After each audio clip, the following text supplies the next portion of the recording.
During Christmas, Grandma asked if I loved my new car. I said, "What car?" Then stared at my parents and they went pale. Before the story continues, kindly subscribe to support us. And while you're here, say hi and tell us where you're watching from. We cherish every comment. Christmas morning at Grandma Pauline's house always smelled like cinnamon rolls and pine.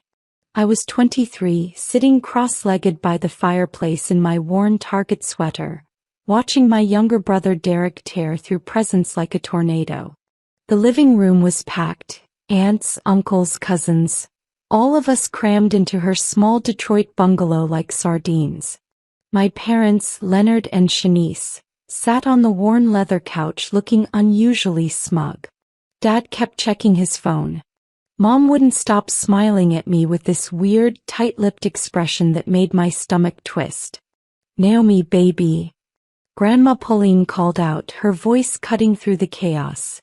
She was adjusting her Christmas sweater with the light-up reindeer, her mahogany face glowing in the firelight. "Come here, sweetheart. Tell your grandma. How you loving that new car your parents got you?" The room went silent, like someone had pressed mute on the entire universe. I felt every eye turned toward me. My cousin Tasha's jaw literally dropped. Uncle Jerome stopped mid-bite of his ham sandwich. Even little Derek looked up from his new PlayStation game. "What car?" I said slowly, the words tasting wrong in my mouth. Grandma's smile faltered. "The car, baby. The Toyota your parents been telling everybody about. Said they bought it for you last month for doing so good at your nursing job." My blood turned to ice. I looked at my parents. Really looked at them. Dad's brown skin had gone ashy. Mom's hand was trembling as she set down her coffee mug. Their faces, oh God, their faces went absolutely pale despite their dark complexion. That's when I knew. Something was catastrophically wrong. "Leonard." Grandma's voice sharpened like a blade. "Shanice, what's going on here?" I stood up slowly, my legs feeling like jelly. "Yeah, Mom. That. What car?" My voice was eerily calm, but inside I was screaming. I'd been taking the bus to my nursing shifts at Detroit Memorial for the past 3 years. Rain, snow, sleet didn't matter. 2 hours each way because I couldn't afford a car after paying them $1,500 monthly for rent in their basement. Dad cleared his throat, loosening his collar. "Baby girl, we can explain." "Explain what?" I cut him off. "Explain why Grandma thinks you bought me a car that doesn't exist?" My hands were shaking now. Aunt Rita stood up from her chair, sensing drama. "He lived for this stuff." Mom jumped in, her voice desperate. "Naomi, sweetie, you're embarrassing us. We'll talk about this at home." "No." The word came out like a gunshot. "We're talking now. Right here. In front of everyone." Something in my gut told me I needed witnesses. Needed people to hear whatever truth was about to come out. Grandma set down her plate with a loud clank. "Leonard Jerome Williams, you better start talking. Right now." Dad's jaw clenched. Mom wouldn't meet my eyes. Derek had gone completely still, controller forgotten in his lap. Uncle Jerome muttered, "Oh, this about to be good," earning him a sharp elbow from Aunt Rita. The presents under the tree suddenly felt meaningless. The Christmas music playing felt mocking. And my parents, my own parents, looked like strangers wearing familiar faces. We needed the money. Mom's words were barely a whisper, but they echoed through that living room like thunder. "What money?" I demanded. My nursing scrubs from last night's shift were still in my bag by the door. I'd worked a double, 16 hours, and taken the bus home at 2 a.m. in December cold. "For what?" "The $1,500 I give you every month." "For rent." Dad finally spoke, his voice gruff. "It wasn't enough, Naomi. You don't understand the expenses." "Then where's the car?" Tasha interrupted, leaning forward. She'd always been protective of me ever since we were kids. If you needed money, why tell everyone you bought her a car? Mom's eyes darted to the kitchen then back. We were going to buy her one. We had other priorities first. Other priorities? Grandma Pauline's voice could have cut glass. Like what? That's when Derek spoke up, his teenage voice cracking. Like my basketball camp. The $5,000 one in California. The room exploded. Voices overlapping, accusations flying. But I just stood there frozen as the pieces clicked together. The rent I'd been paying in their paid-off house. The were struggling conversations that somehow coincided with their vacation photos on Facebook. The cruise to Jamaica last summer while I ate ramen noodles for dinner. You've been stealing from me, I said quietly. Everyone went silent again. Haven't you? Mom's tears started. Dad looked away. And that's when I knew I'd been funding their lifestyle for 3 years. Everybody out. Except Leonard, Shanice, and Naomi. Grandma Pauline's command was absolute. Nobody argued with her. Not even Uncle Jerome, who loved drama more than he loved breathing. Within 2 minutes, the living room had cleared, though I could hear whispers from the kitchen and dining room. Tasha squeezed my shoulder on her way out, whispering, I got your back. Grandma walked to her secretary desk and pulled out a manila folder. My stomach dropped. She'd known. Somehow she'd known something was wrong. Sit, she commanded my parents. They obeyed like scolded children. She opened the folder, spreading papers across her coffee table. Bank statements. Transaction records. Facebook screenshots. Naomi, baby, come look at this. My hands trembled as I knelt beside her. There, in black and white, were my parents' bank statements. How she got them I didn't want to know. But the numbers told a story I'd been too blind to see. Deposits, $1,500. Every month. From me. Listed as Naomi rent. But the mortgage? Paid off in 2019. 5 years ago. You lied, I whispered, my finger tracing the numbers. June, July, August, all the way back.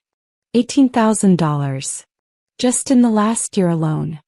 Mama, you had no right, Dad started. No right. Grandma's voice could have melted steel. No right to protect my grandbaby from thieves?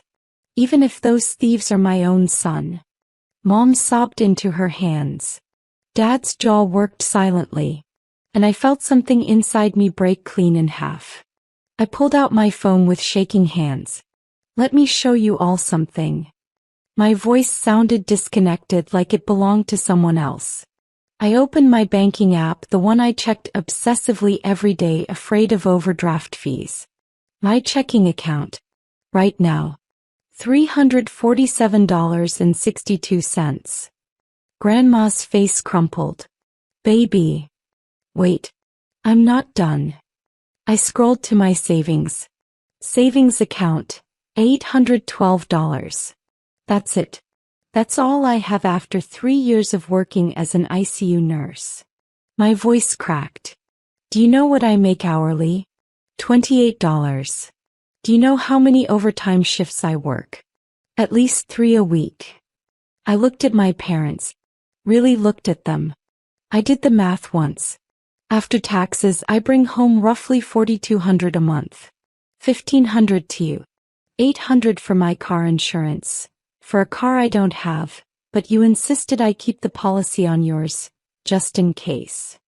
$300 for my phone, groceries, and student loan payments. That leaves me with barely $2,000 for everything else. Dad opened his mouth. I held up my hand. You know what I haven't done in 3 years? Bought new clothes. Went to a movie. Had a girls' night out. Gone on a date that cost more than a drive-through meal. Tears were streaming down my face now. I had to cancel my gym membership because I couldn't afford $29 a month. Naomi, we were struggling. Mom tried. No. Grandma cut her off.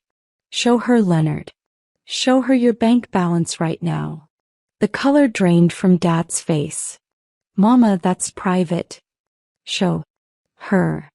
Dad pulled out his phone like it weighed 1,000 pounds. His hands were shaking as he opened his banking app, holding it out toward me. I grabbed it, my breath catching.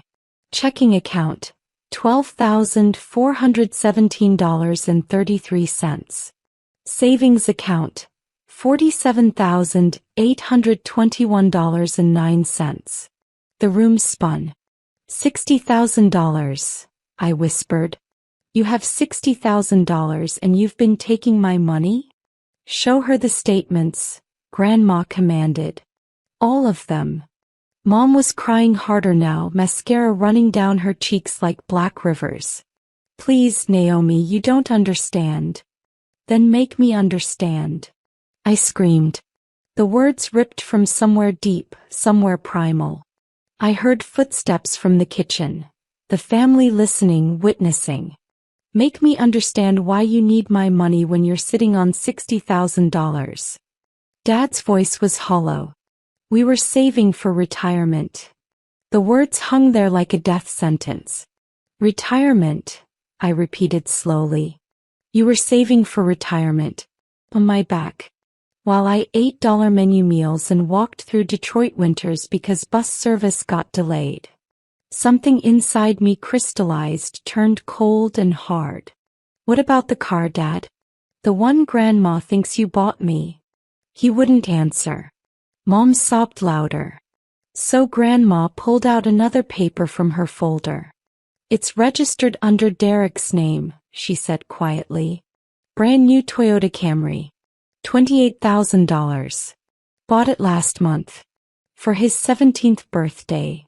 The air left my lungs. My baby brother got the car I'd been promised.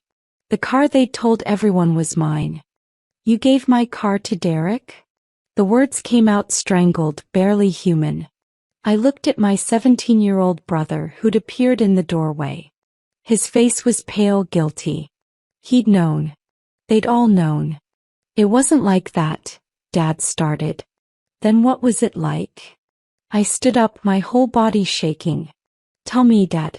Explain how it wasn't exactly like that. You told everyone you bought me a car. You bought a car. You gave it to Derek. How is that not exactly what it looks like? Derek stepped forward. Naomi, I didn't ask. Don't. I held up my hand. Just don't. I couldn't look at him.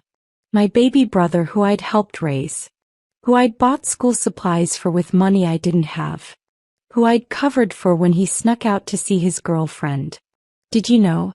When they gave you the keys, did you know they told everyone it was mine? His silence was answer enough.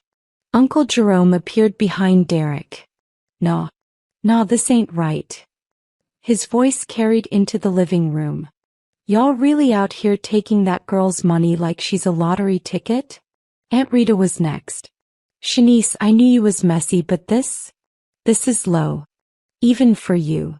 Tasha pushed past them both. You've been crying to me for years about money, Auntie. Had me feeling sorry for you. And you sitting on 60,000. Mom's voice rose. You don't understand what it's like to raise children. The sacrifice. Sacrifice. The word exploded from my throat. You want to talk about sacrifice? I sacrificed my 20s. I sacrificed my social life, my mental health, my physical health, working doubles and triples to give you money you didn't need. Grandma Pauline stood up, her small frame somehow towering over everyone. Everybody needs to calm down right now. But her voice was shaking. I'd never heard her voice shake before. Leonard, Shanice, I need y'all to tell me the truth. Right now. How long has this been going on? Dad's shoulders slumped. Since she moved back home after nursing school. 3 years, I whispered. The calculation hit me like a physical blow. 1,500 times 36 months.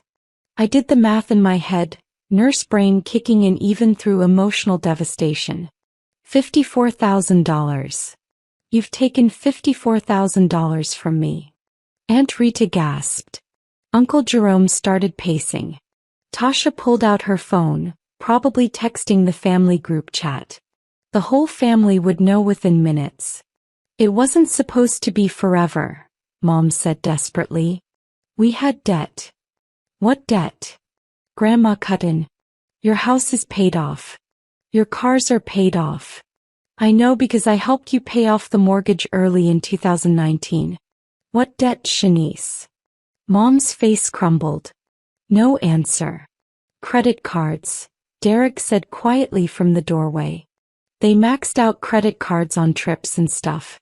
I heard them fighting about it. Dad whirled on him. Derek, shut your mouth. No, Derek said, his voice stronger now. No, Dad. This is wrong. This whole thing is wrong. He looked at me with tears in his eyes. Naomi, I'm sorry. I should have said something. Why didn't you?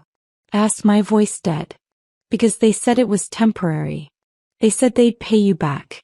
They said, his voice broke. They said a lot of things. Tasha moved to stand beside me. So let me get this straight. Y'all stole from your daughter to fund vacations and shopping sprees, told the whole family you bought her a car, actually bought that car for your son, and now you're mad people are calling you out. There's more. Grandma's voice was ice. She reached behind the couch and pulled out a large wrapped box. My name was on it. In her handwriting. This was supposed to be your real present. From me.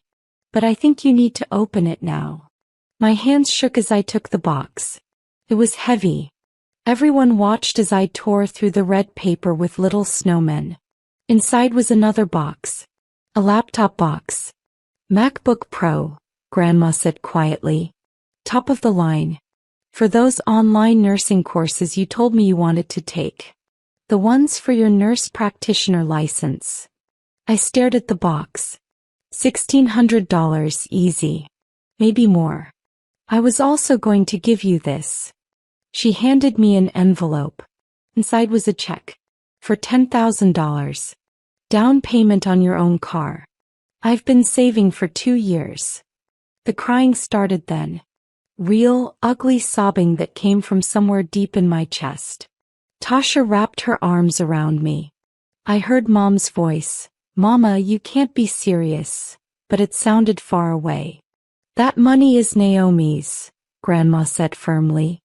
Unlike you two, when I say I'm going to do something for my grandbaby, I do it. I don't lie. I don't steal. I don't manipulate. We're her parents. Dad's voice rose. We raised her. Fed her. Clothed her. That's your job. Grandma shot back. That's what you signed up for when you had children. You don't get to charge them back for doing the bare minimum.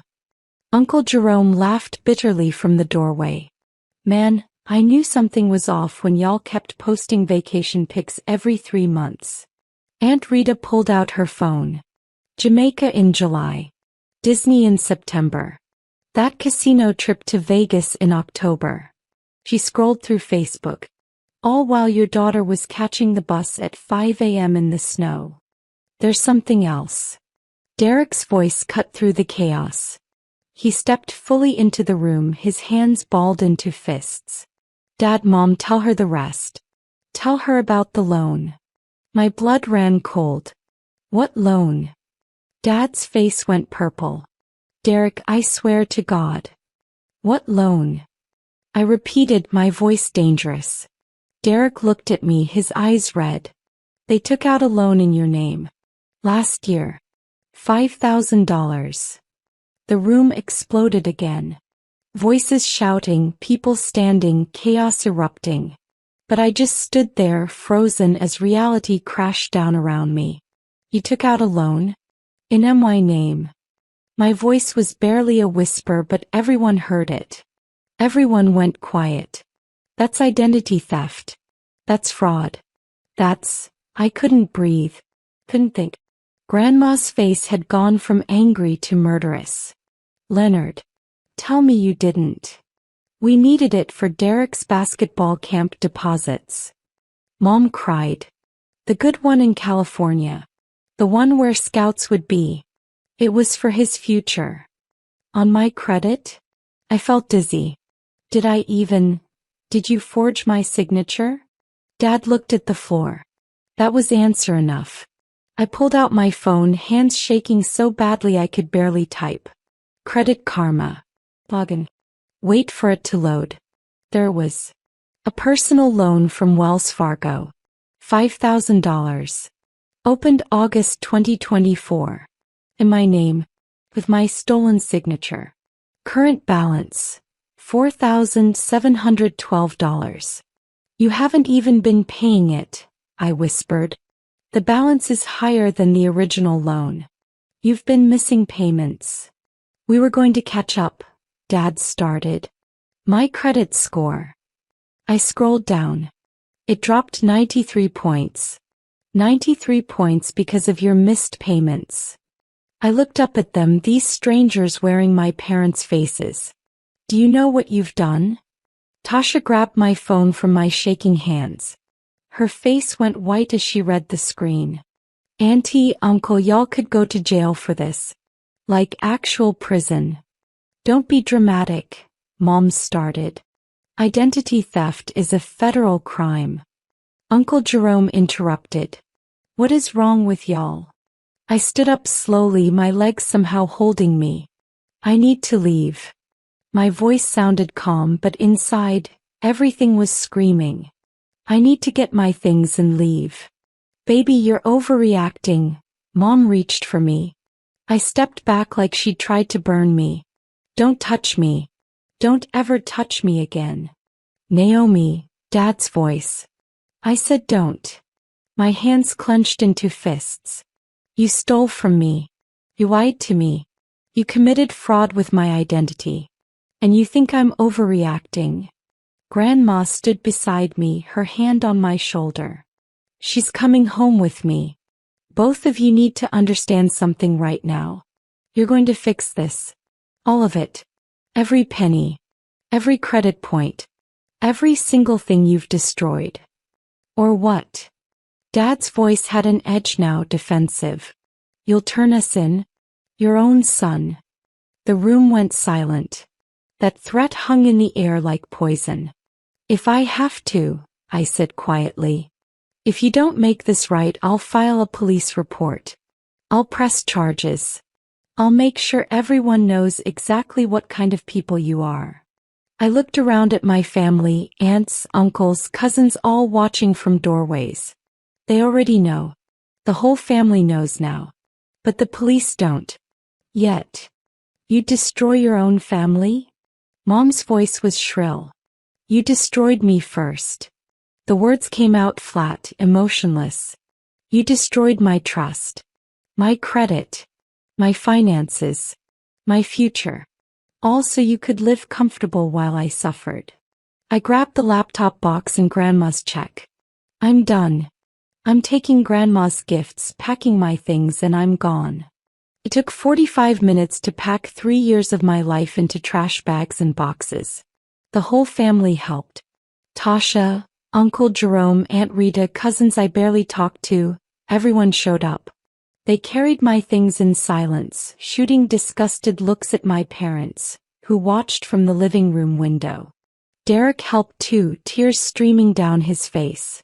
I'm sorry, he kept saying. I'm so sorry. It's not your fault, I told him, though part of me was still angry. But you need to understand something. What they did to me, they'll do to you too. Maybe not the same way, but they'll use you. That's what they do. He nodded, hugging me tight. I'll pay you back. The car, the camp, all of it. When I turn 18 and get a job, I'll pay you back. Keep the car, I said, pulling away. You need it more than I do. Just remember this moment. Remember how it feels to be on this side of their lies. Grandma's house was only 15 minutes away, but the drive felt like crossing into another country.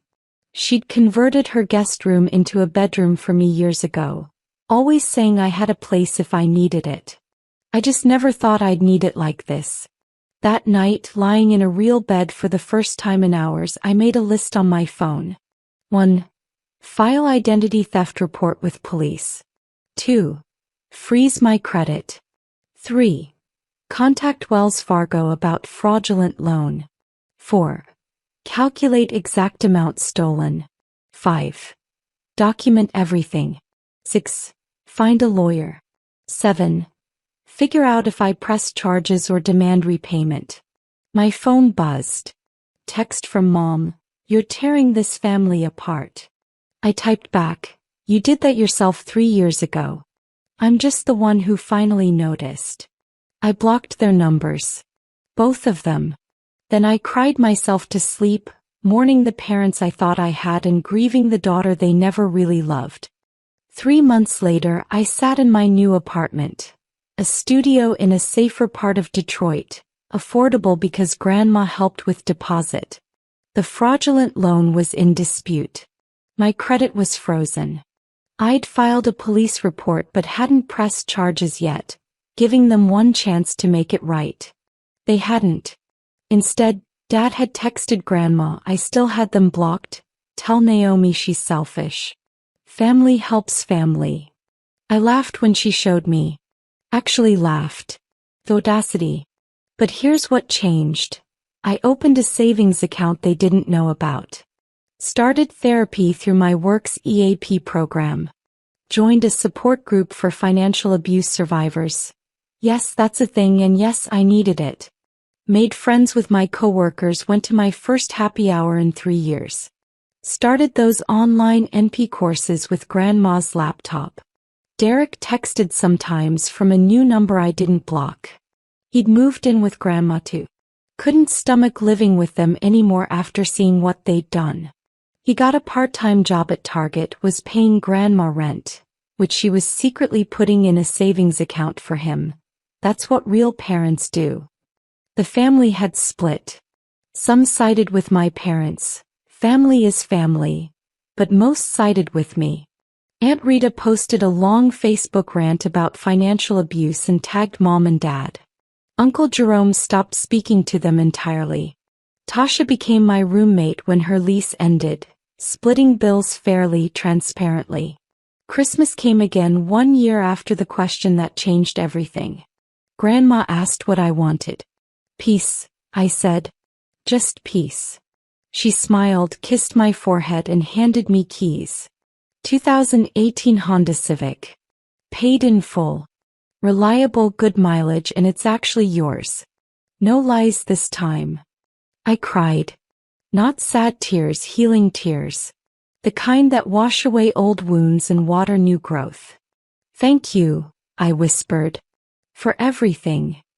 You never have to thank me for doing right by you," she said. "That's just love. Real love." And for the first time in years I believed it. Real love doesn't steal. Doesn't lie. Doesn't manipulate. Real love shows up with laptop computers and car keys and therapy, encouragement, and truth, even when truth is ugly. My parents never apologized. Never paid me back. Never acknowledged the harm. But I stopped waiting for it. Stopped needing it. Started building a life they couldn't touch, couldn't taint, couldn't steal from. The bus route I used to take passes my new apartment. Sometimes I see people waiting in the cold just like I used to. I remember what that felt like. The exhaustion, the resignation, the invisible weight. But I'm not there anymore. I'm here. In my own space. With my own car. Building my own future. And that question, "How you loving that new car?" still echoes sometimes. But now when someone asks, I smile and say, "I love it. Because it's actually mine."